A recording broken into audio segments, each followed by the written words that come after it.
Welcome to day 6 of the Real Master Cleanser, a daily devotional, living a victorious life. You have made it to day 6, and I'm so happy you're still hanging in there with me. And I hope that you are starting to feel some changes in your mind and your thoughts and getting closer and closer to the Lord each day. Every day, we should be asking God to give us a clean heart. Why? Because nobody is perfect and we need to be cleansed daily. For this walk with God to work, you must always be in tune and in line with what God has for you. You can't do that with the filth of this world in your heart. So daily, we must ask God to cleanse us and deliver us.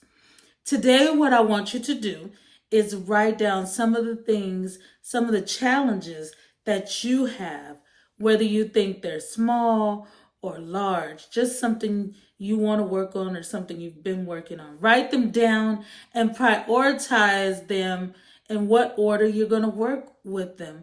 There's some that you'll work on right away and some that'll take time for you, because every day we are striving for perfection.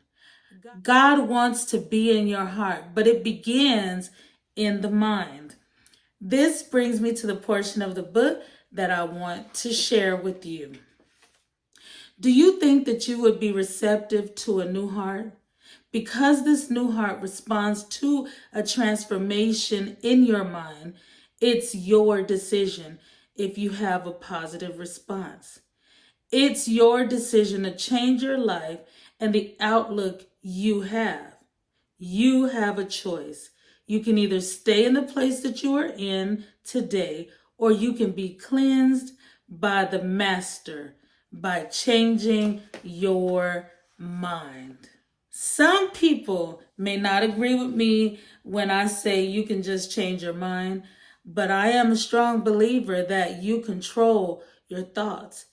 If I feel like something is hard or difficult and I want to give up, I can change my mind and say, this is a challenge and it may take me a little longer, but I will complete this task. Your thoughts and mindset are controlled by you, and usually your experiences are what influence what your mind will believe. So, will you believe today? Will you believe that you can overcome the challenges that you have written down? Or will you say, I wrote too much down, I can't do all of this, I'm going to just do one? You wrote it, so stick to it. The thing is, when God sees that you are serious about the change that you are trying to make, He's going to carry you through it. God is with you every step of the way. I often dream of my grandma, especially when I'm making changes in my life or accomplishing milestones. And I know it's because I miss her and I used to tell her everything. But I believe that my mind goes there because it's a coping method instead of being angry that she was taken from me so early before she could see everything I have done. At one point, I would be jealous or angry that she was there for my siblings and my cousins' milestones. But when I decided to change my mind to appreciate the time and relationship we had, my heart began to be purified and the dreams became comforting. Is that going to happen for everyone? No, not necessarily, because your story is different from my story. God knows what you need to fill those voids, but you have to change your mind. Change your mind for the better. Change how you perceive situations. Change how you respond to trying times. Allow God to perform heart surgery on you, and you will begin to see a change for the better.